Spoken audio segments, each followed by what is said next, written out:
اس میں کوئی شک نہیں ہے کہ امام بخاری کے سب سے لاڈلے ترین اسٹوڈنٹ امام مسلم تھے، اور بلکہ محدثین تو کہتے ہیں یہ صحیح مسلم جو ہے یہ بھی امام بخاری کی کرامت ہے، کیونکہ انہی سے امپریس ہوئے تھے۔ امام بخاری رحمہ اللہ تعالی اپنی زندگی کے آخری سالوں میں ایران ہی شفٹ ہو گئے تھے، نیشا پور میں۔ نیشا پور ہی وہ علاقہ ہے جہاں پہ امام مسلم رہتے تھے۔ 250 ہجری 250 ہجری میں امام بخاری وہاں پہ چلے گئے تھے۔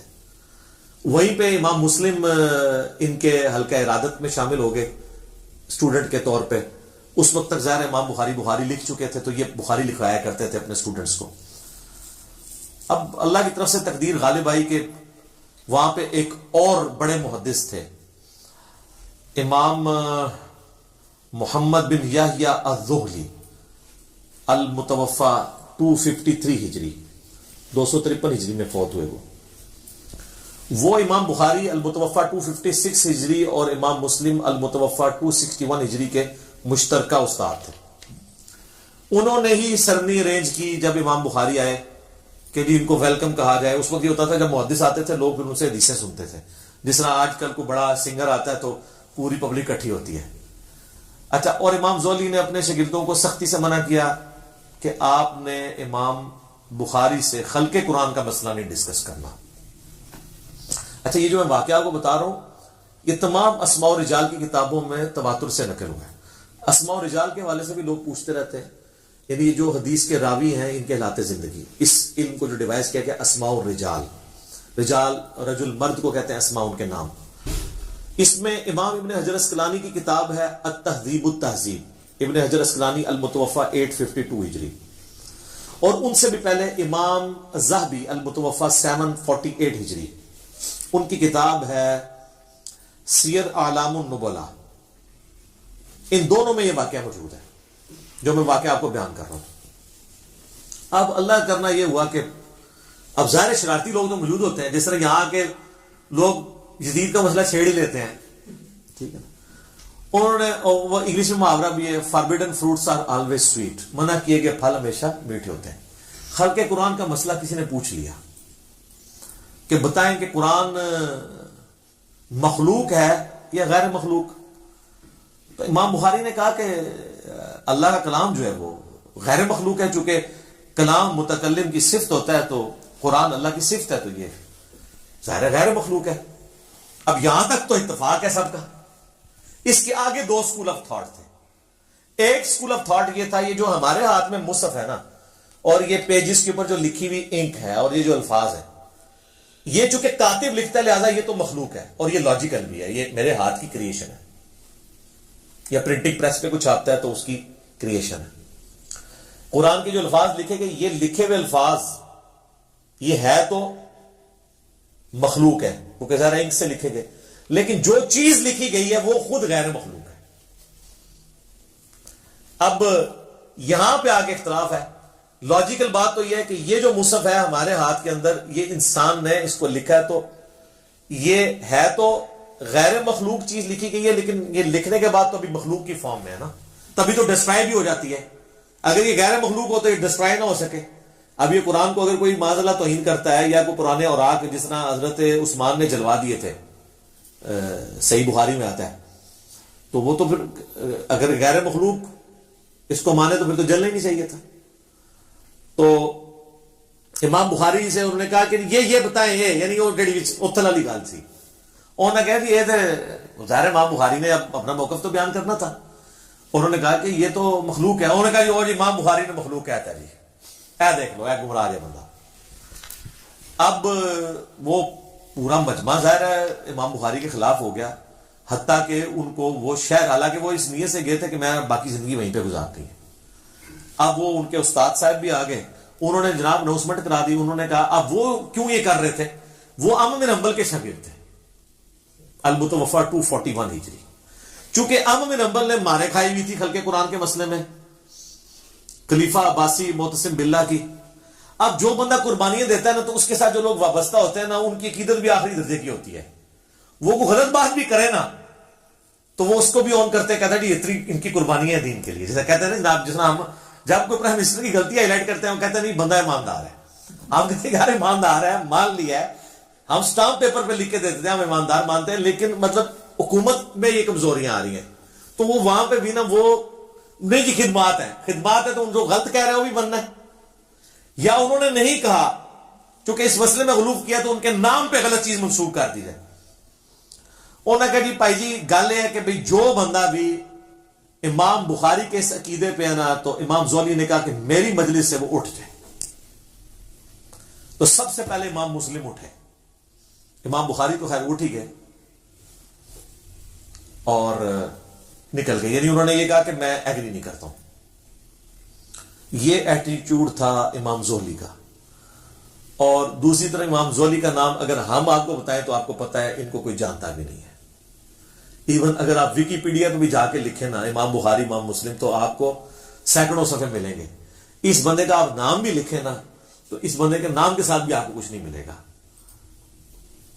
یہ میں آپ کو بتا رہا ہوں کہ کوئی شخص اگر اختلاف رائے کرتا ہے تو کسی کی خدمات کو ختم نہیں کر سکتا دنیا سے۔ اب جب انہوں نے یہ ان کے ساتھ ایکٹیویٹی پرفارم کی اور امام بخاری کی للہیت دیکھیں، 43 احادیث صحیح بخاری میں امام زولی سے انہوں نے لی ہیں اس کے باوجود، لیکن امام مسلم نے کہا میں نے زولی سے کوئی حدیث نہیں لینی، اور پھر ساتھ انصاف کیا انہوں نے۔ امام بخاری سے کہا کہ آپ میرے استاد ہیں، وہ بھی میرے استاد ہیں، میرا انصاف یہ کہ میں نے زولی سے تو کوئی حدیث نہیں لینی، آپ سے بھی کوئی نہیں لوں گا، تاکہ بیلنس ہو جائے۔ لیکن امام بخاری کی للہیت دیکھیں، انہوں نے اپنے اسی استاد سے 43 احادیث صحیح بخاری میں لی ہیں، اگرچہ کہ اس استاد کی وجہ سے امام بخاری کو زندگی میں پھر سکون نہیں ملا۔ یہاں سے بخارا گئے تو پھر وہاں پہ بھی پہنچ گئے وہ لوگ، انہوں نے کہا کہ یہ تو گمراہ ہو گیا ہے، اور جس طرف جاتے تھے نا وہ کہتے تھے آپ نے ہمارے شہر میں نہیں آنا، آپ تو بدعقیدہ ہو چکے ہیں۔ حتیٰ کہ امام بخاری نے پھر دعا کی کہ اللہ اگر میری زندگی میں اب کوئی خیر باقی نہیں ہے تو مجھے اب تو دنیا سے اٹھا لے۔ حالانکہ بخاری مسلم میں حدیث ہے کہ کوئی موت کی دعا نہ کرے، وہ موت کی دعا اس طرح کی کہ موت مانگنا حرام ہے، لیکن اس طرح اگر کوئی دعا کرتا ہے نا کہ اللہ اب کوئی خیر باقی نہیں ہے تو مجھے عزت کے ساتھ موت دے دے، یہ بالکل جائز ہے۔ تو اپنی زندگی میں انہوں نے برا وقت دیکھا ہے، اپنے آخری، یعنی جو پنجابی کہتے ہیں خیر چنگی نہیں ہوئی، لیکن سب دنیا آج بخاری کرتی ہے۔ زولی کو کوئی جانتا بھی نہیں ہے۔ زولی کا ذکر اسی طریقے سے ہوتا ہے کہ یار یہ بخاری کا ایک استاد تھا، اس نے ان کو مجلس سے نکالا تھا۔ بہرحال اس شر میں سے خیر یہ نکلا کہ امام مسلم نے انڈیپینڈنٹ سند سے نبی علیہ السلام سے احادیث لی، ورنہ انہوں نے اکثر احادیث بخاری سے لے لینی تھی۔ جیسے کہ امام بخاری کے شاگرد ہیں امام ابن خزیمہ، اس کے بعد ان کے آگے سے شاگرد ہیں امام ابن حبان۔ اب ابن خزیمہ اگر حدیثیں لے کے آتے ہیں تو بخاری سے لے کے آتے ہیں، تو آپ کو مسلم شریف میں کئی حدیثیں امام بخاری سے ملنی تھی، پھر تو لوگوں نے کہنا تھا یہ تو چین تو وہی ہے، بتانے والا تو بیچ میں امام بخاری ہے۔ لیکن آج یہ ہے کہ الحمدللہ امام مسلم کی اپنی سند نبی علیہ السلام تک جاتی ہے الگ سے، جس میں بخاری نہیں آتے، اور بخاری کی الگ سے جاتی ہے جس میں امام مسلم تو ظاہر نہیں آئیں گے، وہ اسٹوڈنٹ ہے۔ اس کے باوجود آلموسٹ 50% احادیث دونوں میں کامن ہے۔ 1906 احادیث بخاری مسلم میں کامن ہے، جو الگ سے عرب اسکالر نے کتاب لکھی ہے اللؤلؤ والمرجان، جو قرآن میں ہے نا دو موتی ہیں، تو انہوں نے کہا ایک موتی بخاری ایک مسلم، وہ ایک جگہ جمع کر دی انہوں نے، اردو میں بھی اس کی ٹرانسلیشن ہو کے آ چکی ہے۔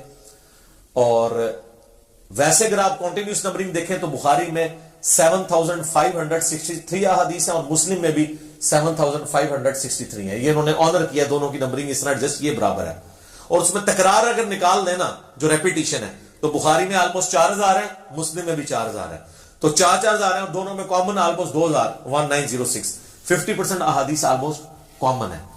تو قرآن میں بھی آیا نا معاملے کے لیے 2 گواہوں کی ضرورت ہے، تو اللہ تعالیٰ نے 2 گواہ دے دیے انڈیپینڈنٹ سورس سے، یہ اس شر میں سے خیر نکلا۔ اللہ کی خفیہ تدبیر تھی، یہ ہونا تھا۔ بہرحال اس سے کئی ایک چیزیں آپ کو پتہ چلی کہ امام بخاری کتنے اعلیٰ اخلاق کے مالک تھے کہ اسی استاد سے حدیثیں لی۔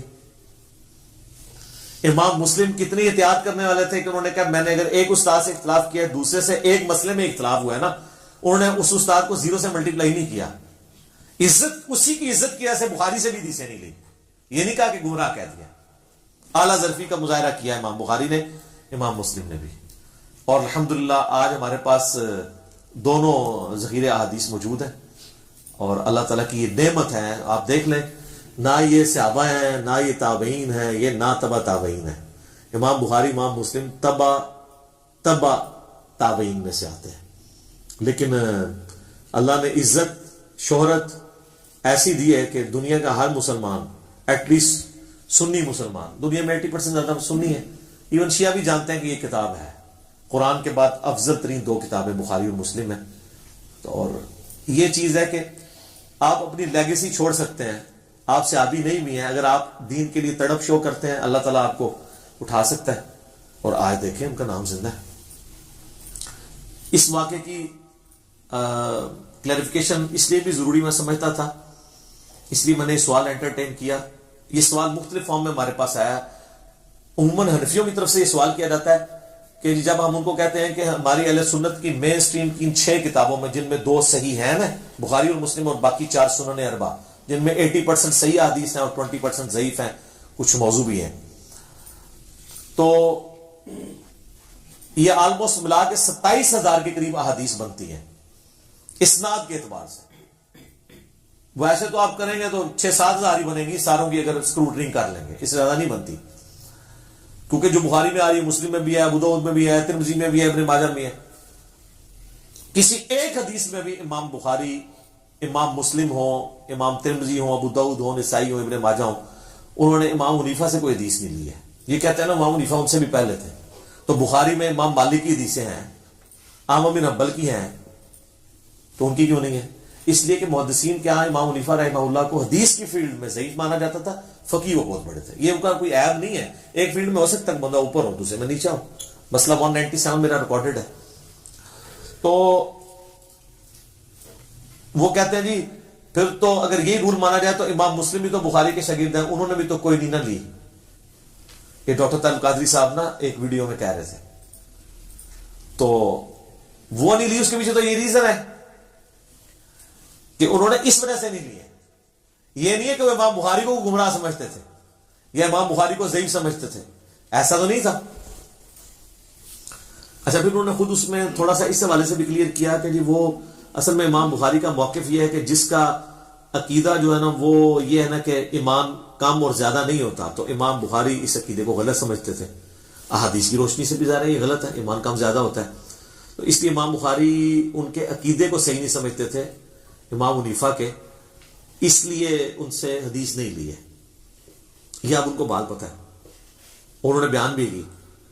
اور ساتھ اینالوجی یہ بنائی کہ امام بخاری سے بھی تو مسلم نے بھی تو کوئی نہ لی، اور پیچھے یہ ریزن تھی. یہ دونوں ریزنوں میں زمین آسمان کا فرق ہے. وہاں پہ وہ عقیدے کو غلط سمجھتے ہوئے، اور یہاں 2 استادوں کے اختلاف میں پارٹی نہ بنتے ہوئے انہوں نے یہ کیا ہے. یہ 2 چیزوں کو مکس نہیں کرنا چاہیے. اور میں یہاں پہ یہ بھی کلیئر کر دوں، وہ کہتے ہیں کہ وہ امام مسلم کو 3 لاکھ حدیثیں یاد تھی، تو اس میں تو صرف انہوں نے لیے 7563، اور تکرار بھی ختم کریں تو 4000 ہے.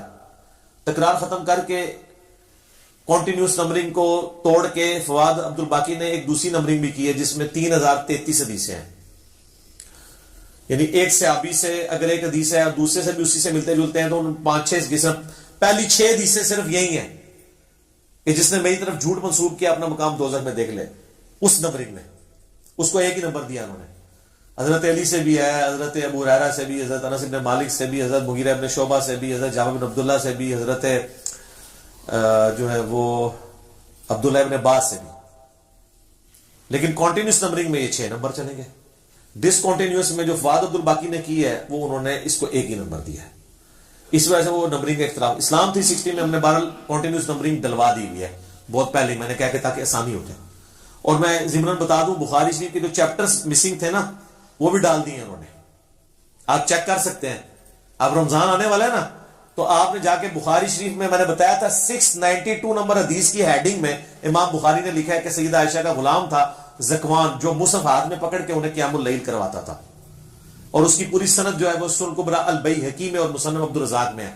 تو پہلے جب میں بتاتا تھا اسلام 360 میں 692 کی ہیڈنگ میں جائیں گے، ہیڈنگ میں غائب تھا، وہ ہیڈنگ انہوں نے ڈالی نہیں تھی، وہ اب ٹائپ کر کے ڈلوا دیا انہوں نے. یہ مسئلہ حل ہو گیا. میری زاہد بھائی سے پچھلے ویک بات ہوئی تھی، میں نے ان کو کہا یہ مسئلہ بنا تو کہتے ہیں میں نے کروا دیا ہوا ہے، کیونکہ لوگ اس کو نیگیٹولی دیکھ رہے تھے کہ انہوں نے بخاری میں سے چیزیں نکال دی ہیں.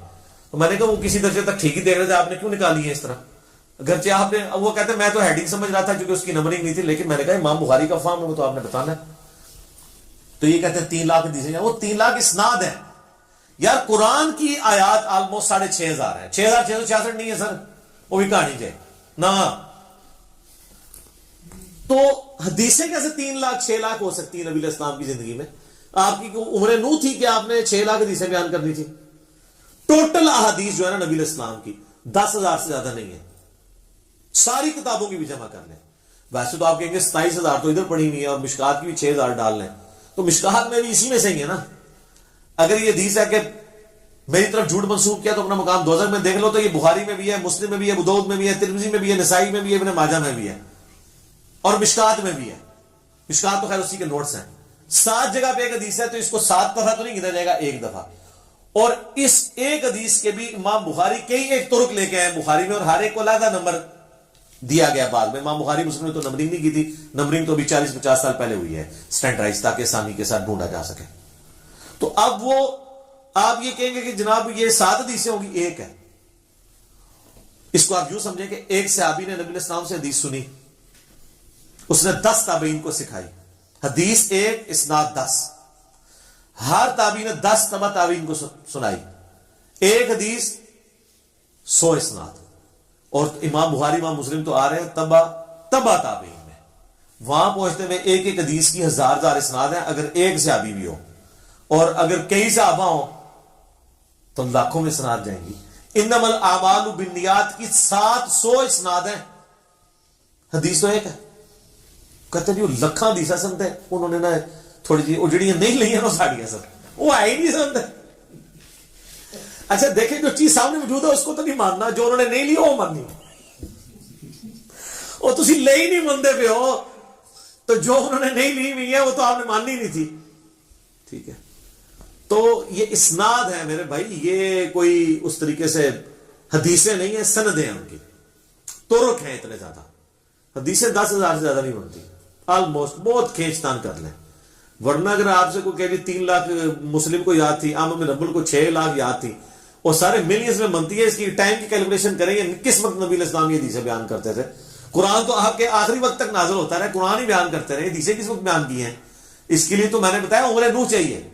یہ بہت بڑی مت. اور یہ جو میں دعویٰ کر رہا ہوں یہ میرا نہیں ہے، ابن حجر اسقلانی نے، بڑے بڑے محدثین نے اس کو ایز اے ٹاپک بنا کے لوگوں کو بتایا کہ لوگ دھوکے میں مبتلا نہ ہوں کہ یہ اس طریقے سے نہیں ہے جس طریقے سے لوگ سمجھتے ہیں.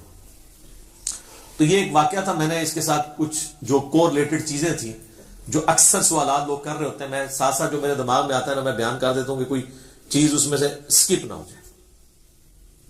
ٹھیک ہو گیا جی.